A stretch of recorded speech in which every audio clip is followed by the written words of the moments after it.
Kozhikode medical കോളേജിൽ 4 വയസ്സുകാരുടെ കൈവിരലിനു പകരം നാവിന് ശസ്ത്രക്രിയ നടത്തിയ സംഭവത്തിൽ ഇല്ലാത്തതൊക്കെ എഴുതിപ്പിടിച്ച സൂപ്രണ്ടിന്റെ റിപ്പോർട്ട് തന്നെ വലിച്ചു കീറിയിരിക്കുകയാണ് മാതാവ്. ഇക്കഴിഞ്ഞ ദിവസം 6ാം വിരൽ നീക്കുന്നതിന് പകരം കുഞ്ഞിന്റെ നാവിനാണ് ശസ്ത്രക്രിയ നടന്നത്. ഈ സംഭവത്തിൽ കുഞ്ഞിന്റെ നാവിന് യാതൊരുവിധ പ്രശ്നവുമില്ലെന്ന് തന്നെയാണ് മാതാവ് പറയുന്നത്. ഈ കുഞ്ഞിന്റെ കയ്യിലൊരു 6ാം വിരൽ ഉണ്ടായിരുന്നു. ഇത് നീക്കം ചെയ്യുന്നതിലേക്ക് വേണ്ടിയിട്ടൊരു ശസ്ത്രക്രിയയാണ് പറഞ്ഞിരുന്നത്. എന്നാൽ 6ാം വിരൽ നീക്കം ചെയ്യുന്നതിന് പകരം കുഞ്ഞിന്റെ നാവിന് ശസ്ത്രക്രിയയാണ് ചെയ്തത്. ഈ സംഭവത്തിൽ ഇപ്പോൾ ഡോക്ടർക്കെതിരെ കൂടുതൽ നടപടി വേണമെന്ന് തന്നെയാണ് ഈ കുഞ്ഞിന്റെ മാതാവ് പറയുന്നത്. അവർ പറയുന്നത് ഇങ്ങനെയാണ്: ഇനി ഒരു കുട്ടിക്കും ഇത്തരം ഒരു അനുഭവം ഉണ്ടാകരുത്.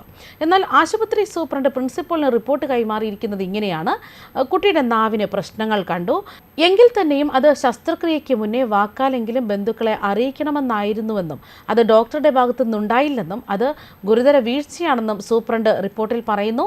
അനുഭവ പരിചയമുള്ള ഒരു ഡോക്ടർ എന്ന പരാമർശം റിപ്പോർട്ടിലുണ്ട്. അദ്ദേഹം ഇത്രനാൾ നടത്തിയ സേവന മികവും ശസ്ത്രക്രിയകളും കണക്കിലെടുത്ത് വലിയ നടപടികളിലേക്ക് കടക്കേണ്ടതില്ലെന്നും ഈ റിപ്പോർട്ടിൽ തന്നെ നിസാരവൽക്കരിക്കുന്നതായിട്ട് തന്നെ കാണുന്നു. എന്നാൽ കുഞ്ഞിന്റെ നാവിന് പ്രശ്നങ്ങളൊന്നും ഇല്ലായിരുന്നുവെന്നും നന്നായി സംസാരിക്കുന്ന കുഞ്ഞായിരുന്നുവെന്നുമാണ് മാതാവ് പറയുന്നത്. ഇക്കഴിഞ്ഞ ദിവസമാണ് 4 വയസ്സുകാരിയുടെ 6ാം വിരൽ നീക്കം ചെയ്യാൻ ആശുപത്രിയിലെത്തിയത്.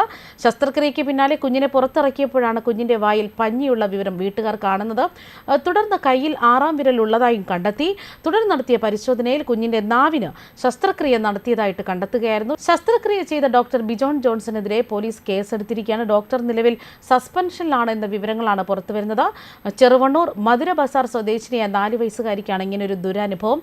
കുട്ടിയുടെ നാവിനും ആരോഗ്യപരമായ പ്രശ്നമുണ്ടായിരുന്നു എന്നൊക്കെയാണ് വിഷയത്തിൽ മെഡിക്കൽ കോളേജ് പറഞ്ഞത്. പിന്നീട് മറ്റൊരു ശസ്ത്രക്രിയയിലൂടെ കുട്ടിയുടെ 6ാം വിരൽ നീക്കം ചെയ്യുകയായിരുന്നു. അതായത് ഇവർ പറയുന്നത് ഇങ്ങനെയാണ്: കുട്ടി കരഞ്ഞപ്പോഴാണ് നാവിലെ പ്രശ്നം ശ്രദ്ധയിൽപ്പെട്ടതെന്നും അതുകൊണ്ട് തന്നെ ശസ്ത്രക്രിയ ചെയ്ത് നീക്കം ചെയ്തുവെന്നാണ് വളരെ നിസ്സാരത്തോടെ കോഴിക്കോട് മെഡിക്കൽ കോളേജ് ആശുപത്രിയിലെ സൂപ്രണ്ട് പറയുന്നത്. കുട്ടിയുടെ ബന്ധുക്കളോട് വിവരം പറയാൻ സാധിച്ചില്ലെന്നും അവർ പറയുന്നു. കുട്ടിയുടെ ബന്ധുക്കളുമായി നടത്തിയ ആശയവിനിമയത്തിൽ വന്ന അപാകതയാണ് കാരണമെന്നും സൂപ്രണ്ട് തന്നെ വ്യക്തമാക്കുകയാണ്. അതായത് പൂർണ്ണ ആരോഗ്യവതിയായ കുട്ടിയെ വ്യാഴാഴ്ച വൈകുന്നേരത്തോടുകൂടി ഡിസ്ചാർജ് ചെയ്യും എന്ന് തന്നെ പറയുകയായിരുന്നു. ബന്ധുക്കൾക്ക് പരാതിയില്ലെങ്കിൽ പ്രിൻസിപ്പൽ തലത്തിൽ അന്വേഷണം പുരോഗമിക്കുമെന്നായിരുന്നു സൂപ്രണ്ടിന്റെ വാദം. അതേസമയം കുട്ടിയുടെ നാവിന് എന്തെങ്കിലും തരത്തിലുള്ള പ്രശ്നങ്ങൾക്കായി കുടുംബം ഡോക്ടറെ സമീപിച്ചിരുന്നില്ല. നാവുമായി ബന്ധപ്പെട്ട ചികിത്സയൊന്നും ഇവർ തേടിയിരുന്നില്ല.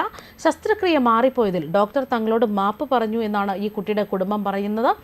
സംഭവത്തിൽ നിയമ നടപടിയുമായി തന്നെ ഇവർ മുന്നോട്ട് പോകുമെന്ന് വ്യക്തമാക്കുകയാണ്. അതായത് ഇവർ പറയുന്നത് ഇനി ഒരു കുട്ടിക്കും ഇങ്ങനെ ഒരു ഗതി വരുത്തരുത്, ഡോക്ടർക്കെതിരെ നടപടി വേണം, അശ്രദ്ധയാണ് ഇത്തരത്തിലൊരു പിഴവിലേക്ക് നയിച്ചത്, ഡോക്ടർക്കെതിരെ നടപടിയെടുക്കണമെന്ന് സൂപ്രണ്ട് പറഞ്ഞത് വിശ്വസിക്കുന്നുവെന്നും കുടുംബം കൂട്ടിച്ചേർത്തിരുന്നു. കയ്യിലെ 6ാം വിരൽ നീക്കം ചെയ്യാൻ ആശുപത്രിയിൽ പ്രവേശിപ്പിച്ചിരുന്ന കുട്ടിയുടെ നാവിന് നടത്തിയ ഓപ്പറേഷനാണ് ഇവിടെ വിവാദമായത്. ഇനി ഒരു കുട്ടിക്കും ഇങ്ങനെ ഒരു ഗതി ഉണ്ടാകരുത്. പോലീസിൽ പരാതി നൽകിയിരിക്കുന്നു. സംഭവത്തിൽ ആരോഗ്യമന്ത്രി റിപ്പോർട്ട് തേടിയിട്ടുണ്ട്. റിപ്പോർട്ടിന്റെ പരാതിയിൽ കൂടുതൽ നടപടിയെടുക്കുമെന്നാണ് വിവരങ്ങൾ പുറത്തുവരുന്നത്. ന്യൂസ് ഡെസ്ക് കർമ്മ ന്യൂസ്.